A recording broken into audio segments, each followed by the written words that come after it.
you have a unique skill set which you get shaped through your internships, through your background, through everything you learn.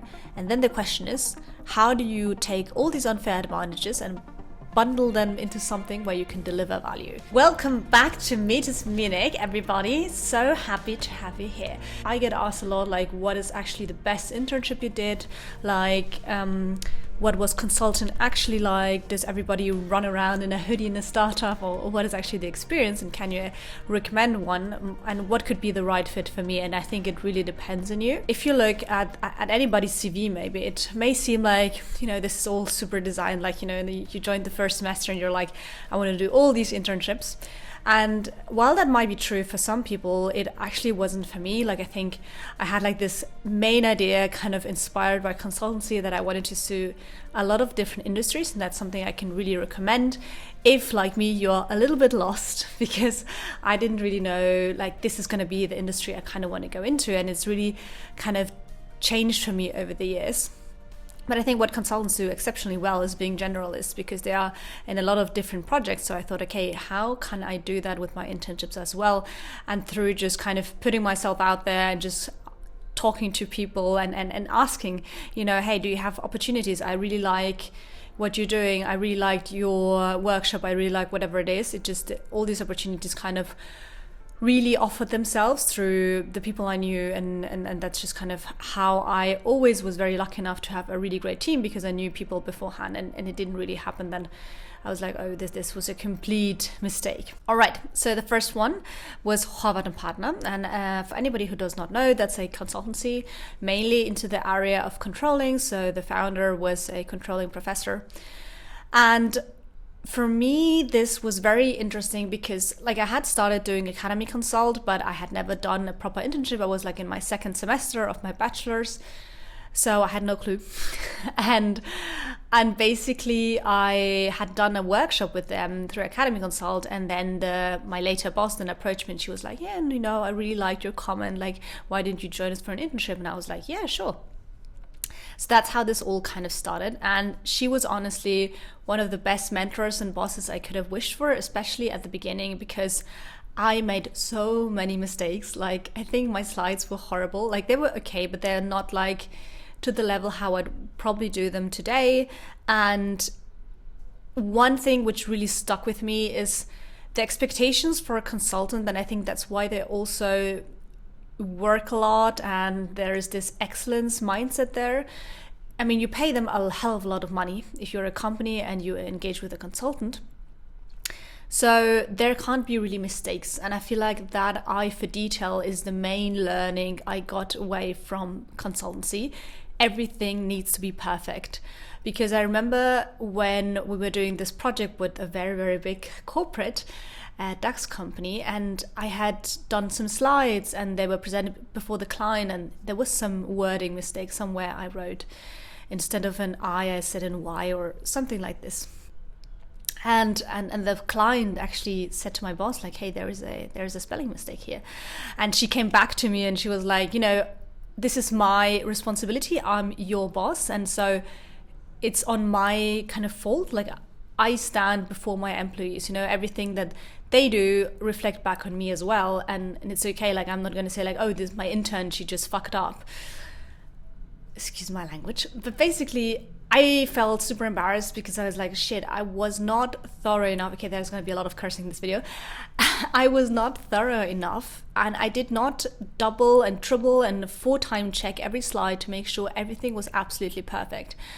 And that commitment to honoring your client and giving it really your 100% and being there, that's just something I really took away from it. And I think it had such a high learning curve. Like I started off knowing the basics from academic consult, which were super helpful. Like, without that, that would have been even worse in the second semester. But then really after that, I felt like, okay, I learned so much, I can actually do this in practice at a consultancy. And I apologize for everybody who had these terrible slides from me at the beginning. But it was just very interesting also in terms of, like, I was kind of at a intersection position between the mathematicians and the tech guys, let's say, and the client. And it was very fascinating to kind of see how little the client understood if you just give them the information.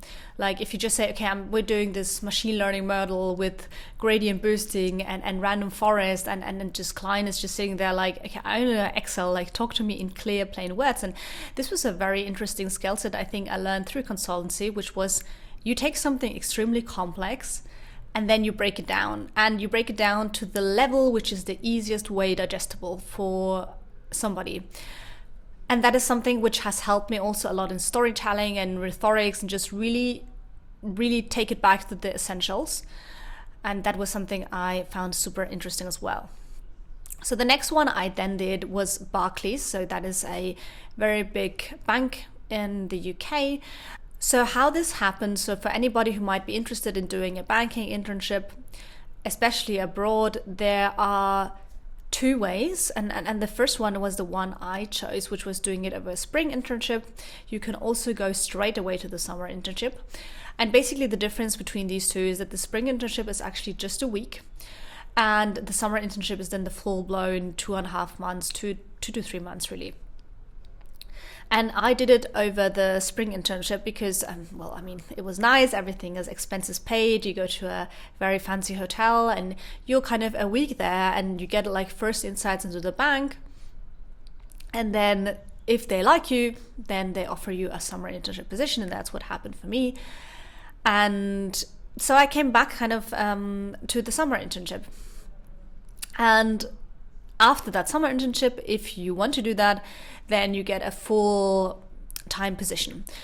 And so in the UK, this is a very, very well-known scheme. I think everybody almost applies for these summer internships. I was the only German person there. But yeah, it's just kind of not as known, I feel like, in Germany, but it's a really great opportunity. So that's why I wanted to talk about it a little bit. And honestly, it's like one of the best paid internships ever. I think it is probably the best paid internship I've ever had, because they have like covered relocation costs. So like your flights, you have living expense help. You have a very, very generous salary. And I mean, after all this time there, and even though the UK is not exactly cheap, I still had a lot of money left from this, because they were like 3,000 to 4,000 euros a month. So that's a lot of money for really being an intern. And I really enjoyed kind of being in a different culture, first off, like, I mean, all the cliches, but like still you have afternoon coffee with your colleagues in the UK, and there's just a different way you communicate things. And so that was one of my first touch points with how is it like to work in a very different culture. And I also like that these internships are very deliberately designed. So you have a lot of interactive sessions. So you have people from different fields coming in. And so I had, for example, one about fraud and about cybercrime. And then I had somebody else who was talking about how they made it to managing director, even though they did not have a diploma. So there were different sessions really, which you could do. And so it's a very deliberate program, because these companies normally, when they do these summer internships, they really want to win you over to do a full-time position. And so I really like that kind of. And what I really learned were several things, but one of them really being very bold in my approach. Because what I mean by that is that at Barclays, at least, we had the opportunity to talk to directors and managing directors. So if you don't know, from the hierarchy level, those are very, very high up. And normally you as an intern don't really get to engage with them. And then even if you're working there full time, it's not that you have so many touch points with them.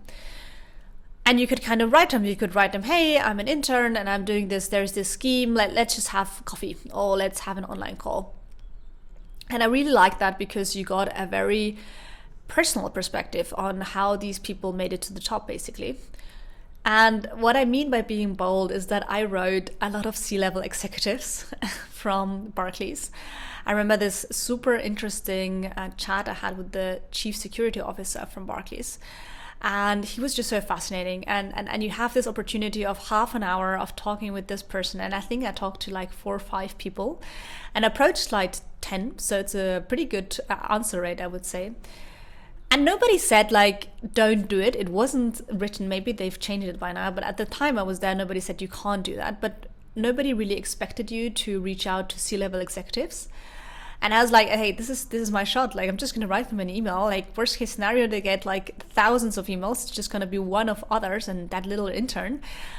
But yeah, they responded, and it was just a really great opportunity for me. And the second thing I really took away from that internship was responsibility and team.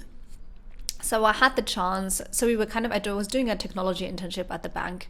So we were doing like a technological project. So our project was kind of taking an application which was in databases, so kind of in physical databases, and taking it to Amazon Web Services. And that was kind of our task as a team. And because I had previous internship experience and I said that, hey, I'm interested in project management, my boss actually said to me, hey, Mariana, like, why don't you do the project management for this project? And I was like, sure. And then I realized, like, I have no idea about project management. And he was like, yeah, you just try it. Like, I have a lot of things going on, so just go ahead. And then it was a very interesting kind of conundrum almost, because everybody else was on my same level. So it wasn't like a hierarchical level of being a project manager above the other interns, let's say, because I was an intern myself.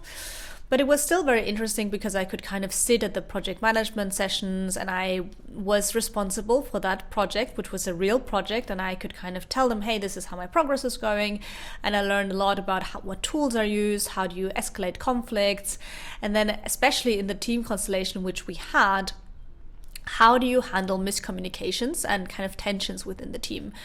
Because there are a lot of things which can go wrong in communication, and that's where I think I noticed, like, I talked to two of the team members and they had fundamentally different views of the same situation, and that was just very interesting to understand. How can we make this team work? How do you drive people to success? How do you motivate people, for example, to do things like documentation? Nobody likes to do documentation, right? I mean, everybody likes to code, but then after that, like, who likes that? And then I thought about, hey, how can I say people, this is important because this is your legacy. You want to be remembered for something, and people are going to build on your work, and for them to do that, you need to document well. So yeah, and a lot of levels, really, I love this internship because it gave me a lot of freedom to take on new roles. They really entrusted me to do this well, and I got a lot of insights into what a bank actually is. And it's not only the fancy part of like talking to clients in investment banking, but it's also customer service and technology, and everything needs to run smoothly, so security wise as well. So this was very, very fascinating. Okay, let's go into startup. And I very dramatically say this is the point I reached for the first time, breaking point. Now, I remember when I applied to this, so it was kind of shared internally at Academy Consult that they were searching for interns. And my boss at the time then, and at the later stage, Hendrik, he asked me, hey, when were you overwhelmed in your studies or in your job, and how did you deal with it? And I very boldly said, well, I've never been really overwhelmed. Like, it's not that I had ever a situation which I could not handle. And he later told me that seemed a little bit off. He was like, okay, like, is she just not self-aware? Like, or is she just not sharing it? Like, that was a little bit of a red flag. But anyway, they did hire me.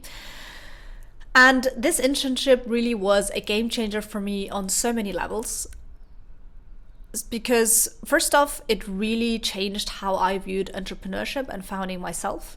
Because basically, I will do another video on kind of my experience abroad, but I had done some project studies abroad which related to entrepreneurship, and I started a student consultancy or in Mexico, and then I said, hey, entrepreneurship seems like interesting topic. Like, I've never done this really, but let's go into this. And what this internship showed me was mainly what it is like to be a founder.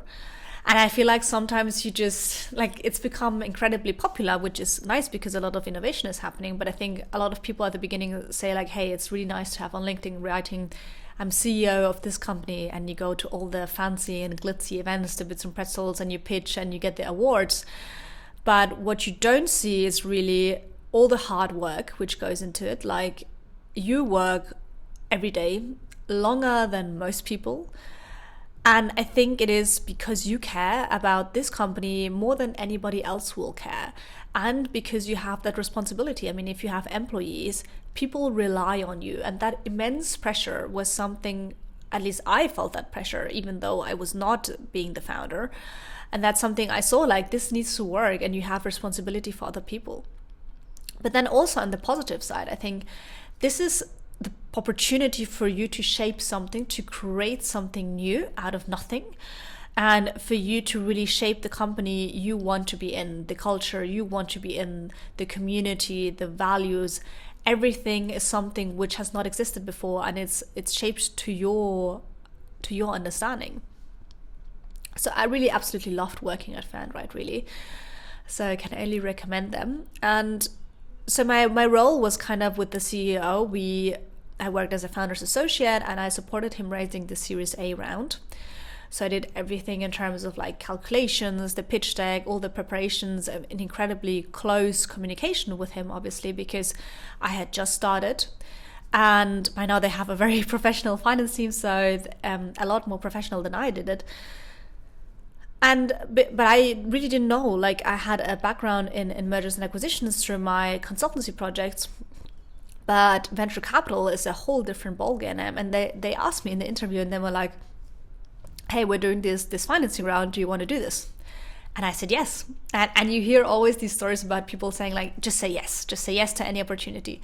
But what they don't I feel like tell you is then what do you do after you said yes? You know, when you said yes, what comes next? And what came next for me was like, hey, I said I'm going to do this. I need to deliver on this promise. And of course I had said like, hey, I had some courses on university, but I've never done this in real life. And for me, this meant a lot of working on myself, really learning and iterating, understanding really how you need to know the nitty gritty. Like if you do financial projections, for example, you need to understand how this business is going to grow. You need to do the assumptions. You need to understand this business model like it's your baby yourself. And then you need to abstract and think, okay, this is the business model, but like, why would somebody buy this? Why would somebody buy into this vision? And so you really had an incredible quantitative part as well, but also the qualitative, the how do you inspire people? How do you make people believe into your vision? So it was on so many levels, especially through the work with Hendrik. We had like so many check-ins, and you need to remember like the CEO, he doesn't really have time. So we're doing this like daily 10 minutes calls where I was like, okay, this is the agenda. These are my questions. Okay, next.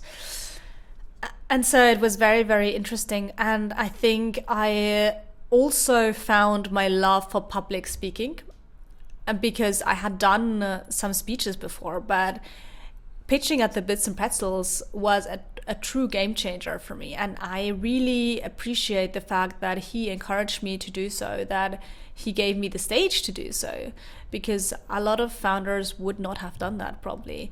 Because I understand it. I mean, you are putting in the blood, sweat, and tears, and somebody else is going to represent your company. I mean, but it really kind of gave me the confidence to pursue public speaking and moderation.